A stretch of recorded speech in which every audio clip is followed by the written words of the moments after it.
నమస్తే, welcome to KR TV. నేను మీ క్రాంతి. మీరు క్లియర్గా స్క్రీన్ పైన చూస్తూ ఉన్నారు, దొరగారి కూతురా అందరూ అమ్ముడు పోరు. సో ఈ అంశం మీద మాట్లాడేందుకే ఈ వీడియో.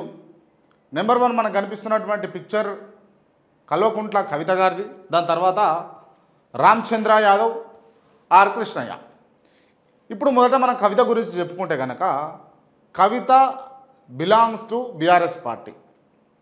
అండ్ మరోవరు మాట్లాడుకుంటే కేసీఆర్ గారి కూతురు, జాగృతి వ్యవస్థాపకురాలు, అధ్యక్షురాలు. ఇవి ఆమెకున్నటువంటి క్వాలిఫికేషన్స్. ఇంకా గట్టిగా మాట్లాడితే ఢిల్లీ లిక్కర్ స్కామ్లో ఇరుక్కున్నటువంటి ఒక వ్యక్తి, ఒక మహిళ. సో ఇవి కవితకు ఉన్నటువంటి క్వాలిఫికేషన్స్. ఇప్పుడు ఈ ఢిల్లీ లిక్కర్ స్కామ్ తదనంతరం జైలు సంఘటన, జైలు నుంచి బయటకు వచ్చిన తర్వాత కవిత తన భుజాల మీద కుదితే నెత్తి మీద పెట్టుకొని మోస్తున్నటువంటి నినాదం ఏంది అని అంటే బీసీ నినాదం. సో దాన్ని అప్రిషియేట్ చేస్తున్నారు కొంతమంది వ్యతిరేకిస్తున్నారు.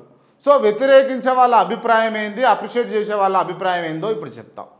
అండ్ అప్రిషియేషన్ ఏంది అని అంటే కనుక, ఓకే ఓ మహిళ వచ్చింది, బీసీలు అంటుంది, నడుస్తుంది, పోతుంది, ఓకే బాగానే ఉంది. ఇక వ్యతిరేకత అంశాలు కనుక మనం మాట్లాడుకుంటే, కవితకు క్వాలిఫికేషన్ లేదు బీసీ అనడానికి. ఈమె కేసీఆర్ గారి సయాన కూతురు కదా.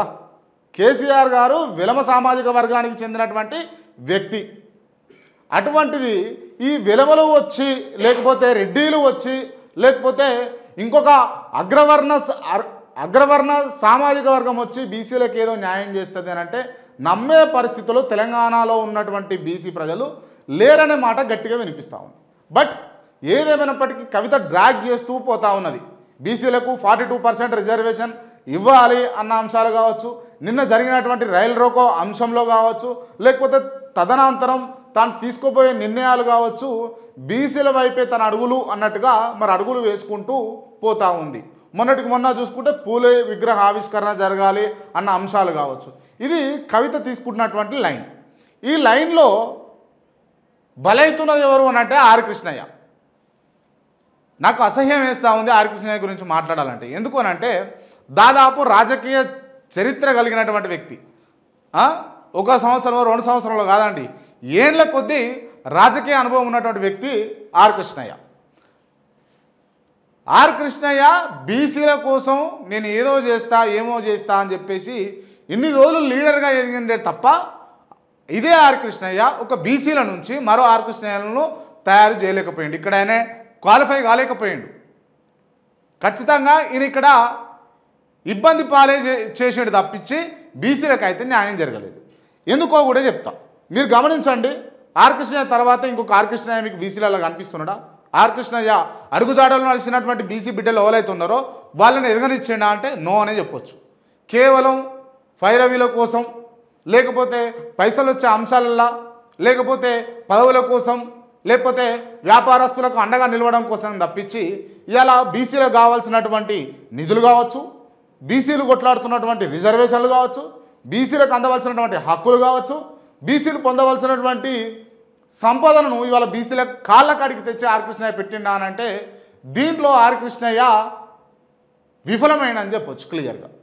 ఇప్పుడు ఈ ఆర్ కృష్ణయ్య గురించి ఎందుకు చెప్తున్నానంటే, ఇక్కడ రాసినాం కదా మనం, దొరగారి కూతుర ఓ కవితమ్మ దగ్గర ఈ ఆర్ కృష్ణయ్య అనేట ఆయన పోయి మోకరిల్లిండి. ఇక పోయి మోకరిల్లి మాతోటి కాదమ్మా, మాతోటి ఏడవుతుంది ఈ బీసీలకు మేము 42% రిజర్వేషన్ తెచ్చుడు, లేకపోతే బీసీలలో ఉన్నటువంటి మహానీయుల విగ్రహాలు పెట్టుడు మాతోటి ఏడవుతుంది, మాతోటి కాదు, మేము చేయలేము, మేము అసమర్థులం అని చెప్పేసి పోయి కవితమ్మ కాడ మోకరిల్లిండు. ఏం ఆర్ కృష్ణయ్య గారు మీకు ఇచ్చింది రాజ్యసభ దేనికోసం ఇచ్చారు? మీకు దేనికోసం ఇచ్చారు? మీరు పార్లమెంటులో రాజ్యసభ సభ్యుడిగా ఉన్నప్పుడు మీరు ఎన్ని చేయవచ్చును, ఎన్ని మీరు చేయడానికి వీలున్నది అవన్నీ పక్కన పెట్టి మీరు ఇవాళ బీసీలందరినీ ఏకం చేసి బీసీలనంతా తీసుకొని పోయి ఒక దొరగారి కూతురు దగ్గర మీరు తల తాకట్టు పెట్టే పద్ధతిలో మీరు వ్యవహరిస్తూ ఉన్నారు. దీన్ని బీసీ సమాజం ఒప్పుకోవడం లేదు. బీసీ సమాజంలో వ్యతిరేకత ఉన్నది. దీన్ని బీసీ సమాజం ఖండిస్తున్నది. ఏందండి ఆర్ కృష్ణయ్య గారు గిట్ల చేశారని చెప్పేసి బహుళ సంఖ్యలో మంది వ్యతిరేకిస్తూ ఉన్నారు.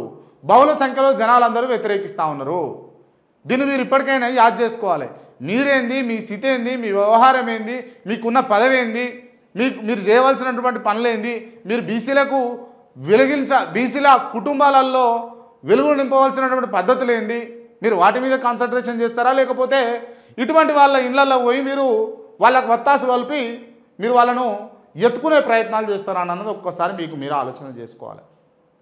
రైట్, ఇది ఆర్ కృష్ణయ్య వ్యవహారం. ఇటు కవిత గారి గురించి మళ్ళా మాట్లాడితే ఇటు మధ్యలో కనిపిస్తున్నాడు కదా రామచంద్ర యాదవ్, బీసీవై పార్టీ పెట్టిండి ఆంధ్రలో. సో బీసీల కోసం యాదవ సామాజిక వర్గానికి ఎంతో కొంత న్యాయం చేయాలి ఖచ్చితంగా అన్న ఉద్దేశాలతోటి బయలుదేరినటువంటి వ్యక్తి రామచంద్ర యాదవ్. ఇప్పుడు కవిత ఇటువంటి వాళ్ళకు కూడా ఫోన్లు చేసి మరి రండి మాతో చేతులు కలపండి, మేము చేస్తున్న ఉద్యమానికి సహకరించండి, మాతో చేతులు కలిపి ఉద్యమానికి మీరు ఆర్జం పోయండి, మీరు ముందుకు నడపండి అని చెప్పేసి వీళ్ళకి ఫోన్లు చేస్తూ ఉంటే వీళ్ళు ఆశ్చర్యపోతూ ఉన్నారు. వీళ్ళు బీసీలు కదా చేయవలసింది, కష్టం ఓడికండి, కష్టం ఎవరికి? ఇప్పుడు కడుపు నొప్పి ఒక ఆయనకు లేస్తే ఇంకొక ఆయన గోలు మింగుతాడండి. ఇప్పుడు అదే వ్యవహారం నడుస్తూ ఉంది. కష్టమంతా బీసీలేదు కదా, బాధలన్నీ బీసీలకు, ఆత్మగౌరవం కోసం పోరాడుతుంది బీసీలు. ఇదంతా నాకే అవుతుంది, నేనే భారం మోస్తా ఉన్నా, నేనే ఈ బరువు మోస్తా ఉన్నా అని చెప్పేసి ముందుకు వస్తున్నటువంటి వ్యక్తి ఎవరంటే కవిత ఏమన్నా న్యాయం చేయగలుగుతుందా అన్న ఆలోచనలో మీరు ఒకసారి పడవలసిందే, ఖచ్చితంగా పడవలసిందే. ఎందుకు అనంటే ఇప్పుడు ఇదంతా ఈ సమస్యనంతా అంటే మేజర్ పార్టీ ఏదైతే ఉందో దాన్ని ముంగటేసుకునే ప్రయత్నం చేసింది. అంటే ఇప్పుడు రాష్ట్రంలో ఏ అంశాన్ని ముందట పెట్టి మాట్లాడినా కూడా పెద్దగా అట్రాక్షన్ అనేది రాదు. సో ఏదైతే వస్తుందంటే బీసీ. ఇప్పుడు మీరు చూడండి, బీఆర్ఎస్ పార్టీలో ఉన్న బీసీలను కూడా పైకి తీసుకురాకుండా ఈమెనే దానికి ముఖ్య పోషిస్తూ ముందుకు నడిపించుకుంటూ వాళ్ళను వెనకాలో పెట్టుకొని ముందుకు పోతూ ఉన్నది. మధుసూదనాచారి లాంటి వాళ్ళు కావచ్చు, శ్రీనివాస్ గౌడ్ లాంటి వాళ్ళు కావచ్చు, లేకపోతే స్వామి గౌడ్ లాంటి వాళ్ళు కావచ్చు, చాలామంది ఉన్నారు బీసీ లీడర్లు. వాళ్ళు ఎవరంటే వాళ్ళకి ఏమైనా పెద్దపీట వేసి ముంగట కూర్చోబెడతారా? నెవర్, లేదు. ఓన్లీ కవిత ముఖ చిత్రం ముంగట ఉండాలి.